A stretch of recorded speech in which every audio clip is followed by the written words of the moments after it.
proof of stake. Is proof of stake just an elaborate Rube Goldberg machine? Quoting from Samson Mao, proof of stake doesn't really work because it is essentially perpetual energy. Proof of stake, it's secure because everyone has a stake in it, but they're ignoring external threats. What if you have a competing network? What if you have Justin Sun with Tron who's trying to overtake Ethereum? He could just buy out some of the stake and attack the network, or a hacker. But it's more likely a competing network would be incentivized to destroy a proof of stake, because if they destroy one network, another network goes up. So this is a complex question. I don't actually agree with Samson in this particular analysis of proof of stake.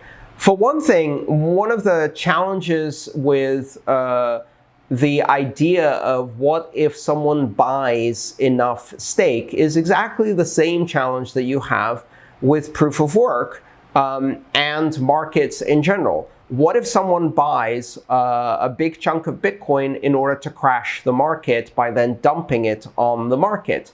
I mean, after all, governments have billions of dollars. Couldn't they just buy up most of the Bitcoin in supply and then dump it? What if someone buys all of the ASICs that are coming out of manufacturing plants, or buys lots and lots of ASICs and then uses them to attack the network? What if someone buys all of the stake of a coin? The truth is that the action of going into a market and massively increasing demand in order to get a substantial proportion of the currency or the ASICs or the mining power, etc., has a side effect, and that side effect, of course, is that you're driving up the price as you're doing it. And that price action will be asymptotic, which means that effectively, the more you buy, the higher you drive up the price, and the more constrained the supply becomes, the more you fail to buy up significant amounts of the currency or the ASICs, because the last percentage of supply, the price of the last percentage of supply, of course, approaches infinity as you approach that element of supply. And no matter what, in any market like that, the amount of supply that is currently available to purchase is low compared to the amount of supply that has already been purchased in the market but is not available to buy. Ironically, in Bitcoin, we call that the stock-to-flow model. And it's basically a fundamental principle for why Bitcoin theoretically has great price appreciation potential, because the actual stock of available Bitcoin versus the flow of new Bitcoin that's available on the market to buy, that ratio is pretty high.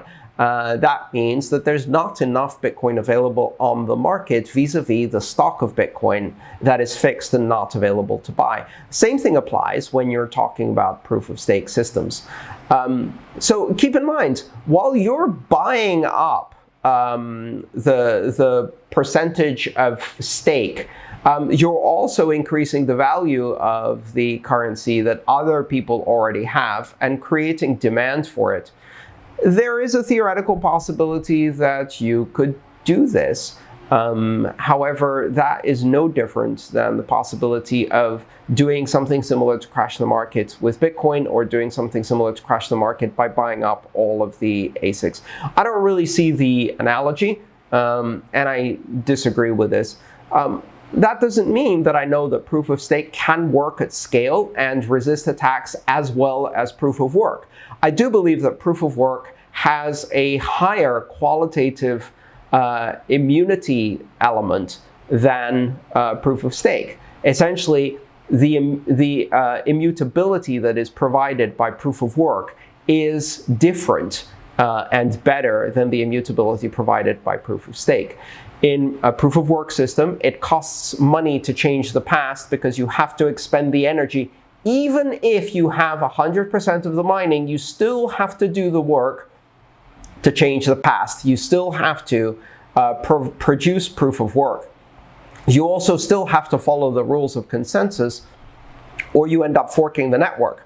Because The economic activity of the network, which is concentrated in exchanges, merchants, and users, their wallets and nodes that they're operating will not follow a different set of rules just because you change them with the mining power. Same thing applies with proof of stake. You can't just unilaterally change the rules, but there is less cost in changing the past. Can staking and DeFi, or decentralized finance, coexist? I recently came across several articles about how DeFi could hurt cryptocurrencies whose consensus model is built on proof of stake. And there's a link there to that Medium article, which was a really interesting read. You can find that in the question section. The author basically reasoned that one can simply take over most of the stakes from a cryptocurrency by offering its users more attractive rewards somewhere else in a DeFi project. What do you think about this opinion? So to paraphrase a bit, when you have staking in a proof of stake system, you put up your staked coin. Let's say Ether, although Ether is currently a proof of work system, but is planning to go to proof of stake. You put up your Ether in the proof of stake system in order to ensure the security of the network. And that Ether then can earn a tiny bit of reward effectively through the block subsidy from the new Ether that's being generated in each new block. Now, that's not the only way to earn money on Ether. In fact, the whole field of decentralized finance has emerged with a whole bunch of financial products that are built on smart contracts. Examples of those include DAI, the stablecoin, the decentralized stablecoin by MakerDAO, but also a bunch of other projects like Compound and Dharma and others that allow you to do things like lending. And of course, when you're lending to others, you're using your Ether as collateral in order to do lending and or to borrow a different token. And in that case, you earn interest through that lending activity. And so what happens if the interest that is being produced from lending is better than the return that is being produced by staking your coins in proof of stake? Well, a rational economic actor in that case would move their coins from the staking to some kind of lending platform in order to make a better return on their investment. And if you follow that train of thought further, you could arrive at a point where a lot of people move from staking their coins instead to lending or investing their coins in a variety of decentralized finance instruments. And that means that the pool of stakers is pretty small, which makes it easier for someone to take over the proof of stake algorithm. The equivalent of what would be a 51% attack in a proof of work system is a 1/3 staking attack in a proof of stake system. You have to have about 2/3 of the staking actors acting honestly. And there's two ways to beat that system. One is to put up more stake than everybody else, but the other is to simultaneously reduce the stake that everybody else is putting up. And one way to do that is to artificially drive up the interest rates or returns on decentralized finance products. At least that's the theory behind this and other articles that have been written on this topic. Now, this gets a bit more complicated because the actual return you get from staking depends on the monetary policy of the underlying cryptocurrency. So if you're operating in a network that is inflationary, then there is a continuous block subsidy which generates returns for those staking.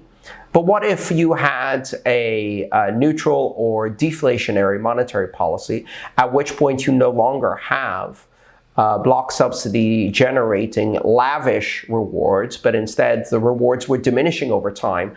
Then that drives even more pressure for people to make better returns in an open market by staking their coins at a decentralized finance project instead of putting them as stake against the proof of stake system. All of this is very complicated. This is part of the dynamic nature of open markets and economics in this new realm. And honestly, nobody knows exactly how this is going to play out. And part of the reason we don't know is because People behave differently at scale and with real money at stake than they do on paper or when simulated in a financial simulation, an agent-based simulation, as one mentioned in that article.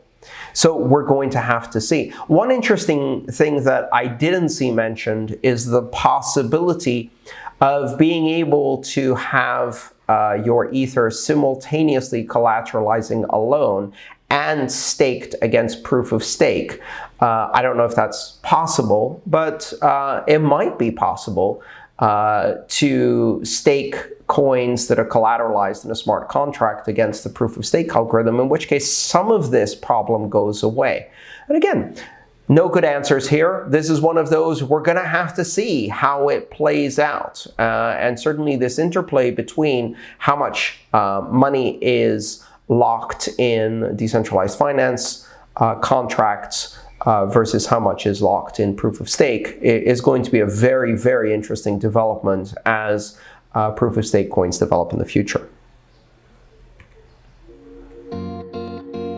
If you enjoyed this video, please subscribe, like, and share. All my work is shared for free, so if you want to support it, join me on Patreon.